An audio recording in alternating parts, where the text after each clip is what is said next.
Guarantee थी ग्रामीण लोगों को, उसको इन्होंने आज निरस्त करने का काम किया। महात्मा गांधी के सपने को और महात्मा गांधी की आत्मा पर इन्होंने डोजर चलाने का काम किया, क्योंकि महात्मा गांधी ने धरना प्रदर्शन करके, भूख हड़ताल करके देश को आज़ाद करवाया। एक इतिहास है। बिहार प्रदेश है, वहाँ युवाओं का क्या स्थिति है, बेरोजगारी का किसी छिपा हुआ है। जिस भारत में सबसे बड़ा राज्य है बिहार पलायन के मामले में, जहाँ लगभग 4 करोड़ लोग पलायन किए।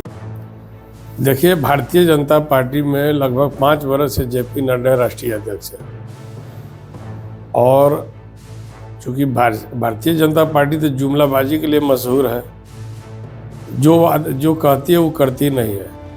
तो नितिन नवीन जी बने हैं कार्यकारी अध्यक्ष। हमारी शुभकामना है, संगठन में कोई किसी को अवसर देता है, मौका देता है, लेकिन इससे युवाओं पर क्या असर पड़ता है। जिस जगह से नितिन नवीन आते हैं, बिहार प्रदेश से, वहाँ युवाओं का क्या स्थिति है, बेरोजगारी का किसी छिपा हुआ है। जिस भारत में सबसे बड़ा राज्य है बिहार पलायन के मामले में, जहाँ लगभग 4 करोड़ लोग पलायन किए हैं, और वहाँ करोड़ों में जो युवा बेरोजगार है, तो नितिन नवीन जी के राष्ट्रीय कार्यकारी अध्यक्ष बनने से युवाओं पर क्या फर्क पड़ेगा, और वो लायबिलिटीज होंगे। क्योंकि जब तक युवाओं को आप स्वावलंबी नहीं बनाइएगा, उस पर रोजगार नहीं दीजिएगा, नौकरी नहीं दीजिएगा, उसको सबल नहीं बनाइएगा, तो नितिन नवीन जी का अपना विकास हो सकता है, बीजेपी का विकास हो सकता है, लेकिन युवाओं का ऐसे विकास नहीं है। झारखंड में तो भारतीय जनता पार्टी हम लोगों को कहीं नजर नहीं आती है। विपक्ष में इनका जो दायित्व है, उस दायित्व को निर्वहन से कोसों दूर है। राज्य में भाजपा का कहीं कोई मोल नहीं है, क्योंकि हमेशा इनका प्रण है कि हर कार्य का विरोध करना है। जो नेता प्रतिपक्ष होता है, समृद्ध राज्य के लिए, समृद्ध विकास के लिए, राज्य के विकसित जो है कि बनाने के लिए हमेशा उनको नेता प्रतिपक्ष और सदन के नेताओं से मिलकर उनको बात करनी चाहिए, सलाह देना चाहिए। उसके बजाय हमेशा विरोध करते हैं। अभी यहाँ रिम्स 2 बन रहा था, इतना बड़ा अस्पताल बन रहा था, उसमें इन्होंने व्यवधान डालकर नाश करने का काम किया। तो यही लोग केवल जो है कि विरोध करते हैं, और विरोध के अलावा जो है कि कोई सकारात्मक इनका जो है कि राजनीतिक रोल जो है कि नहीं रहा है। तो इसलिए हम बाबूलाल जी को बहुत ज़्यादा झारखंड में राजनीतिक तौर पर तवज्जो नहीं थे। ऐसे निजी तौर पर बाबूलाल जी बहुत हमारे लिए आदरणीय, सम्मानित है। देखिए, इन दिनों भारतीय जनता पार्टी के जो शीर्ष नेता हैं, देश के आदरणीय प्रधानमंत्री और गृह मंत्री, खुलेआम तौर पर अब कहना शुरू कर दिया कि हम लोग जो है आरएसएस विंग के एक सिपाही हैं। ये देश धर्मनिरपेक्ष देश है। ये इनको भूलना नहीं चाहिए कि भारतीय जनता पार्टी की सरकार नहीं, एनडीए की सरकार है। उसमें चंद्रबाबू नायडू और नीतीश कुमार प्योर सेकुलर विचारधारा की इनकी पार्टी और ये नेता है, और इनके समर्थन से देश में सरकार चल रही है। लेकिन हिम्मत की बात है कि मोदी जी और अमित शाह जी खुलेआम आरएसएस का महिमा मंडित कर रहे हैं, और नीतीश कुमार और चंद्रबाबू नायडू आंख में चश्मा लगा के बैठे हैं।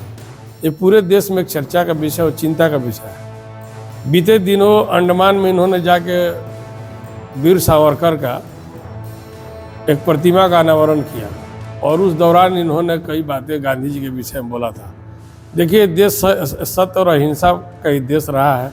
हमेशा अहिंसात्मक जो है कि महात्मा गांधी ने धरना प्रदर्शन करके, भूख हड़ताल करके देश को आज़ाद करवाया। एक इतिहास है। और हमारे गुरु जो राष्ट्रगीत, राष्ट्रगान लिखने वाले हमारे रविंद्रनाथ टैगोर थे, उनके द्वारा राष्ट्रपिता को महात्मा का रूप दिया गया था, स्थान दिया गया था। और उन महात्मा गांधी के नाम पर जो मनरेगा, जो मजदूरों को 100 दिन की रोजगार गारंटी थी ग्रामीण लोगों को, उसको इन्होंने आज निरस्त करने का काम किया। महात्मा गांधी के सपने को और महात्मा गांधी की आत्मा पर इन्होंने डोजर चलाने का काम किया। मनरेगा नाम हटाकर ये क्या रोजगार विकसित ग्रामीण क्या नाम लिख रहे हैं। तो ये बेवजह का केवल नाम चेंज कर रहे हैं, नाम बदलने का काम कर रहे हैं। ये अपने आप में एक चर्चा का विषय बनाना चाहते हैं, लेकिन इसको इस विषय से देश की जनता और जो गरीब लोग हैं, जो मजदूर लोग हैं, जो अकुशल लोग हैं, वो लोग कभी इनको समर्थन नहीं कर सकते। इसलिए नहीं कर सकते हैं, मनरेगा का नाम, चूँकि देश जो है, भारत जो है बापू का देश है। अब बापू के देश में बापू का अपमान करना है कोई भारतवासी बर्दाश्त नहीं कर सकता है। इस मनरेगा नाम को निरस्त करने का हम कड़ा विरोध करते हैं। और हम जो है कि मांग करते हैं कि मजदूरों का जो गारंटी हो 150 किया जाए और मनरेगा को यथावत रहा जाए। जो नाम बदलने की प्रक्रिया हो रही है, निश्चित तौर पर ये मजदूरों के साथ साथ भारत के हमारे राष्ट्रपिता की आत्मा पर चोट पहुंचाने और उनका अपमान करने का काम किया जाता है। विपक्ष नेता सदन का विषय नहीं है।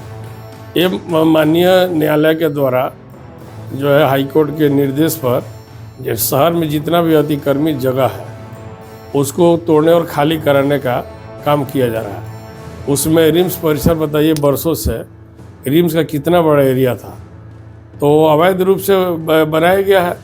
तो मान लीजिए अगर शासन के नज़र में अगर अवैध है, उसकी जानकारी हो रही है, अगर गलत है तो उस पर कार्रवाई हो रही है, लेकिन इसमें न्यायालय का डायरेक्ट हस्तक्षेप है। दूसरा हम आपको बताना भूल गए कि बाबूलाल जी यहाँ पर युवाओं को संगठन की बात करते हैं।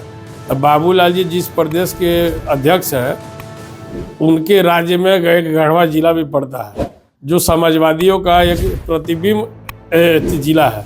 वहाँ पर इनके 2 मंडल अध्यक्ष जो है कि मृत मंडल अध्यक्ष को घोषणा कर दिया गया है। तो किसी तरह डिकोरम पूरा किया जा रहा है कि हमने इतना मंडल अध्यक्ष बना दिया, इतना पंचायत अध्यक्ष बना दिया। तो ये लोग केवल जो है कि आँख मिचौली करने का काम करें। कितना बड़ा विषय और शर्म की बात है कि इनके जिला अध्यक्ष और प्रदेश प्रतिनिधियों के द्वारा अनुमोदित कर दिया गया, वो दोनों मृत मंडल अध्यक्ष को बना गया। तो बाबूलाल जी पहले अपने संगठन के कागजों को अध्ययन करें, उसके बाद अपने संगठन पर लोगों को जो सार्वजनिक करने का काम। विपक्ष नेता सदन का विषय नहीं है। ये माननीय न्यायालय के द्वारा जो है हाईकोर्ट के निर्देश पर जो शहर में जितना भी अतिक्रमित जगह है उसको तोड़ने और खाली कराने का काम किया जा रहा है। उसमें रिम्स परिसर बताइए, बरसों से रिम्स का कितना बड़ा एरिया था, तो अवैध रूप से बनाया गया है। तो मान लीजिए अगर शासन के नज़र में अगर अवैध है, उसकी जानकारी हो रही है, अगर गलत है तो उस पर कार्रवाई हो रही है, लेकिन इसमें न्यायालय का डायरेक्ट हस्तक्षेप है। दूसरा हम आपको बताना भूल गए कि बाबूलाल जी यहाँ पर युवाओं को संगठन की बात करते हैं। अब बाबूलाल जी जिस प्रदेश के अध्यक्ष हैं, उनके राज्य में एक गढ़वा जिला भी पड़ता है जो समाजवादियों का एक प्रतिबिंब जिला है। वहाँ पर इनके 2 मंडल अध्यक्ष जो है कि मृत मंडल अध्यक्ष को घोषणा कर दिया गया। तो किसी तरह डिकोरम पूरा किया जा रहा है कि हमने इतना मंडल अध्यक्ष बना दिया, इतना पंचायत अध्यक्ष बना दिया। तो ये लोग केवल जो है कि आँख मिचौली करने का काम करें। कितना बड़ा विषय और शर्म की बात है कि इनके जिला अध्यक्ष और प्रदेश प्रतिनिधियों के द्वारा अनुमोदित कर दिया गया, वो दोनों मृत मंडल अध्यक्ष को बना गया।